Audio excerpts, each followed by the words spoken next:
Donc on va faire la correction de l'exercice 53, chute d'une goutte dans de l'huile. On vous dit qu'une goutte d'eau colorée, dont on nous donne la masse ici, hein, M égale à 0,13 g. On nous dit qu'elle est lâchée dans une éprouvette qui contient de l'huile. Et à côté, ici, on nous donne la chronophotographie. Alors une chronophotographie, en fait, l'idée c'est qu'on prend des photos successives. Chacune espacée en fait d'un certain temps, hein, on compte 1 seconde entre chaque photographie. Et l'idée c'est qu'après on vient superposer toutes ces photographies pour pouvoir voir les positions de la goutte au fur et à mesure du temps qui passe. On nous demandait de calculer l'énergie cinétique de la goutte au point A et de faire pareil pour le point B. Alors le point A il vous était donné du coup ici. Et le point B, il vous est donné ici. Avant toute chose, ici, si on regarde, à aucun moment on sait à quelle hauteur correspond du coup la hauteur 0. À quel moment en fait on considère que on est arrivé au niveau du sol. Et ça, c'est à vous de le fixer. Et donc on va le fixer tout de suite, comme ça, ce sera fait. Hop, il nous faut juste tracer notre axe pour la hauteur, H.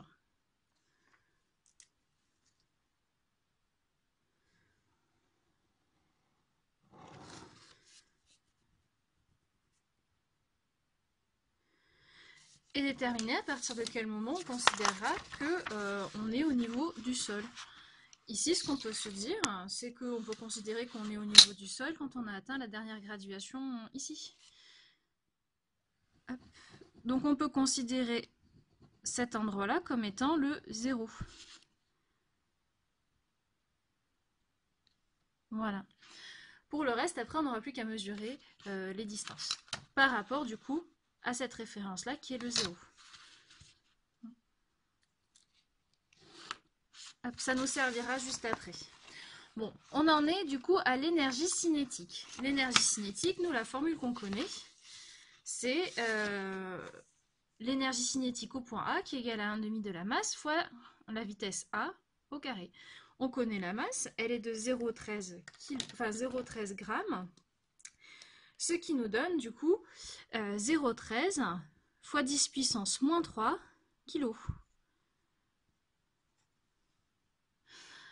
Ensuite, il nous faut trouver VA. Pour trouver VA, en fait, ici, il va falloir utiliser la petite aide mathématique qui nous est donnée ici. On nous dit que pour avoir la vitesse à un point qu'on a appelé le point 2, il nous faut l'altitude du point 1 et l'altitude du point 3. En fait, c'est la distance entre le point 1 et le point 3. Alors, admettons que notre point A ici, ce soit le point 2. Ici, on a le point 1. Ici, on a le point 3. Hein. Cette position, c'est la position 1. Celle-là, c'est la position 3. Il nous faut du coup l'altitude du point 1 et l'altitude du point 3. Et pour cela, il va falloir le mesurer.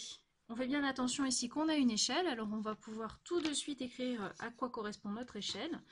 Ici, sur mon impression, les 5,65 cm correspondent exactement à 3,3 cm. Donc 3,3 cm mesurés, c'est 5,65 cm dans la vie réelle. Il faudra garder ça en tête. Donc il nous faut l'altitude du point 1, celui-ci, qu'on pourra mettre du coup dans notre formule ici. On aura donc l'altitude du point 1 moins l'altitude du point 3, c'est-à-dire H1 moins H3. Hein. Ici, je vous ai mis que c'était H, mais en fait, c'est pareil que Y, hein, si vous voulez. Ok, donc il nous faut H1 moins H3. On va déterminer H1. Pour cela, il nous faut mesurer la hauteur du point 1, c'est-à-dire on va se fier ici au centre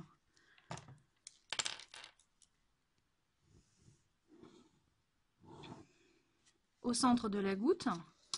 Donc si on part du centre de la goutte jusqu'au 0 ici, moi je mesure 13,7 cm. Entre là et là. Là, on a mesuré entre la hauteur de la goutte et le 0 ici. Donc entre mon 0 et ici, j'ai mesuré 13,1, pardon, 13,7 cm. Il va falloir... On a donc avec l'échelle ici Y1 qui vaut 0,235 mètres. Hein, tout à l'heure, on a mesuré du coup 13,7 cm. Et donc, si on applique notre échelle ici, hein, on voit bien qu'on a mesuré 13,7 cm. Mais nous, on cherche la longueur en mètres à laquelle ça correspond. Il nous faut donc multiplier 13,7 par 0,0565 et ensuite le diviser par 3,3. C'est ce qu'on fait ici et ça nous donne ici Y1 en mètres. Hein, donc on fait notre conversion et on tombe du coup sur Y1 qui vaut ça. Maintenant, on va mesurer du coup Y3. Pour mesurer Y3, en fait, il nous faut prendre la distance entre notre point 3 ici et notre origine qu'on a fixée au début. C'est-à-dire la distance entre le point 3 là et l'origine qui était ici. En mesurant ça, on trouve 11,4 cm. Et donc si on applique l'échelle une nouvelle fois, on trouve Y3. Hein, on trouve Y3 égale à 0,195 mètres. On a donc VA qui vaut du coup Y1 moins Y3 divisé par 2 fois taux. C'est le temps entre deux photos. Si on regarde, ça s'explique par le fait qu'en fait, entre là et là, il y a un taux qui a été pris, entre cette position-là et celle-ci. Et entre celle-ci, là, il y a un taux qui s'est passé également. Donc il y a bien deux taux entre la position 1 et la position 3. Alors, taux, on nous le donne dans l'énoncé, on nous dit qu'il fait 1 seconde, d'ailleurs 1,00 secondes, si on tient compte des chiffres significatifs. Il nous faut la valeur de Y1 qui est de 0,235 mètres et la valeur de Y3 qui est de 0,195 mètres. Et donc si on calcule tout ça, on trouve VA qui vaut 0,02 mètres par seconde. On peut donc en revenir à notre formule de l'énergie cinétique au point A, qui nous donne du coup ECA égale à 1/2 de m fois VA au carré. La masse, elle nous est donnée dans l'énoncé, elle est de 0,13 g. Mais 0,13 g, c'est 0,13 fois 10 puissance moins 3 kg. Le tout, du coup, qui va être multiplié par la vitesse VA qu'on vient de trouver.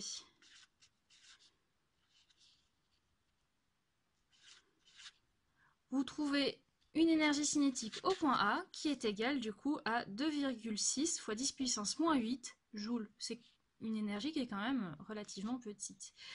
On nous demandait ensuite la valeur de l'énergie cinétique au point B, ECB.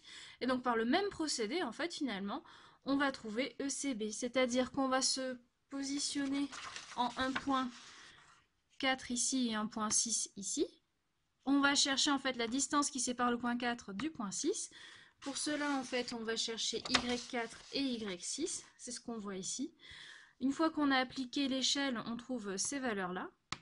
Et donc VB, c'est bien égal du coup à Y4 moins Y6 sur 2 taux, pour la même raison que tout à l'heure.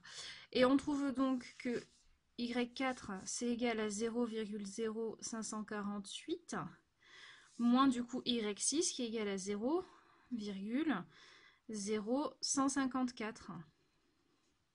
C'est la valeur qu'on a trouvée ici. On tombe donc sur VB qui vaut cette valeur-ci. Et quand on applique la formule de l'énergie cinétique au point B, c'est-à-dire 1/2 de m fois VB au carré, ça nous donne la chose suivante, c'est-à-dire on va remplacer m par sa valeur, qui n'a toujours pas changé, qui est de 0,13 fois 10 puissance moins 3 kg. Il faut faire attention aux unités dans cet exercice. Ici, j'ai plus qu'à remplacer par la valeur de VB qui a été trouvée. Et ça nous donne à la fin une énergie cinétique au point B de 2,5 fois 10 puissance moins 8 joules. On va passer maintenant du coup à la question B.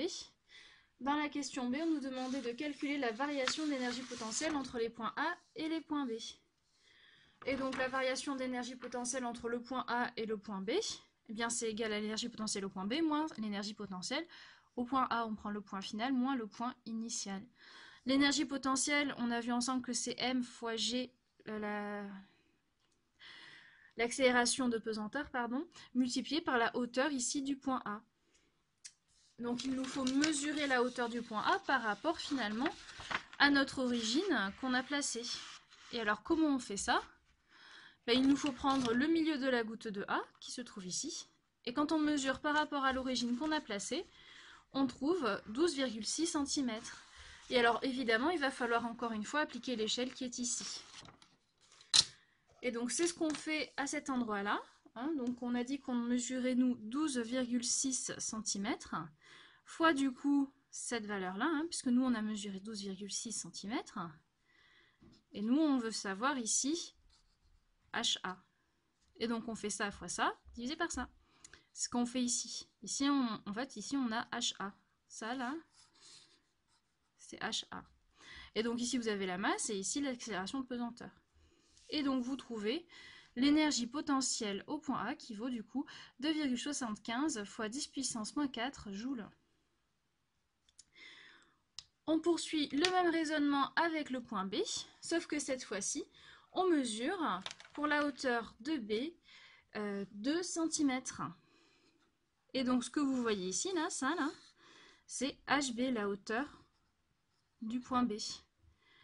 Vous obtenez donc cette valeur-ci, et donc du coup pour votre delta EP, c'est-à-dire pour votre variation d'énergie cinétique, vous obtenez la chose suivante. Du coup, énergie cinétique au point B moins énergie cinétique au point A, et le tout vous donne une variation, énergie potentielle au point B moins énergie potentielle au point A. Et donc le tout, ça va vous donner une variation d'énergie potentielle de moins 2,31 fois 10 puissance moins 4 joules. On nous demandait ensuite, dans la question B, de calculer la variation d'énergie mécanique. Alors l'énergie mécanique, la variation de l'énergie mécanique, du coup, ça sera l'énergie mécanique du point B moins l'énergie mécanique du point A. Et nous, on a vu ensemble que l'énergie mécanique, c'est égal à l'énergie potentielle plus l'énergie cinétique. L'énergie potentielle du point A, on l'a calculée juste précédemment. L'énergie potentielle au point A, elle est ici.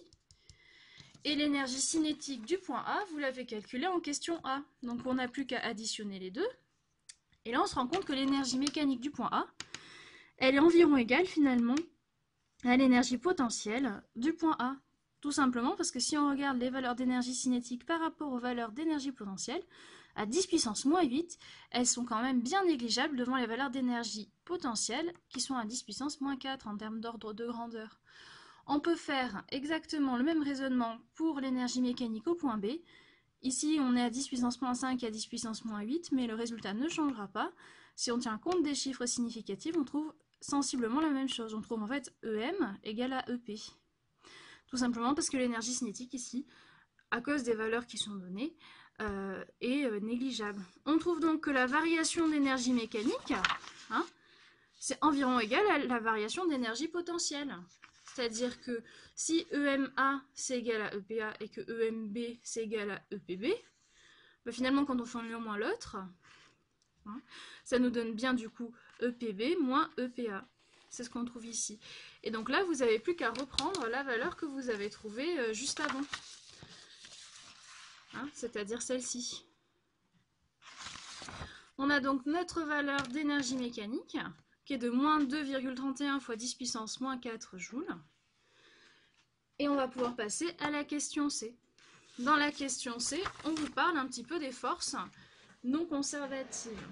On vous demande quelle est la seule force non conservative qui travaille, et ensuite il va falloir donner sa norme.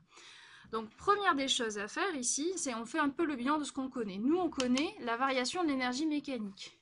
Elle n'est pas nulle. Ça veut dire qu'il y a forcément une force non conservative qui va travailler, au moins une en tout cas. Nous, on sait que la variation d'énergie mécanique, c'est égal à la somme des forces, des travaux des forces, pardon, non conservatives. NC pour non conservatif. Donc ici, je vous ai représenté la goutte qui est en train de chuter. Si on regarde, cette goutte, elle est soumise à deux forces. Son poids. Le poids, on a vu ensemble que c'est une force qui est conservative. Et elle va être aussi soumise à une force de frottement, finalement, qui vient empêcher un petit peu votre goutte de tomber. Cette force de frottement, ici, elle n'est pas conservative.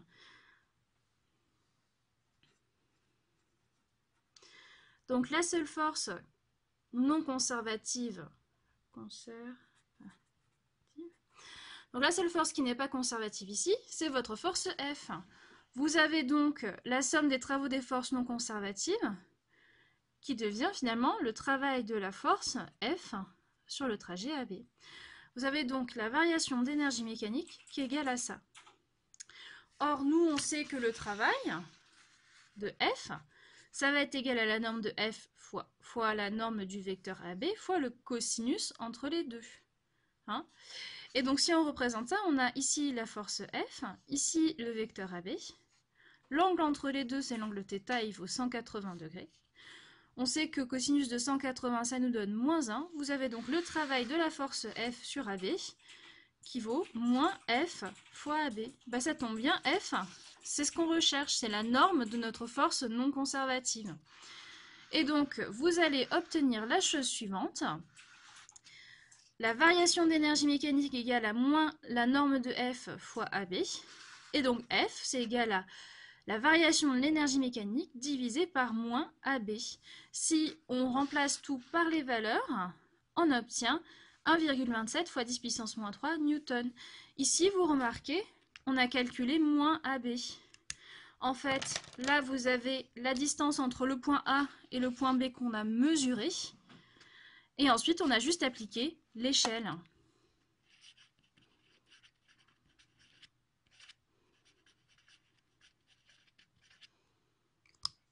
Et donc à côté, là, c'est pour appliquer l'échelle. Et vous avez ici, du coup, la norme de F. Voilà, c'est tout pour cet exercice.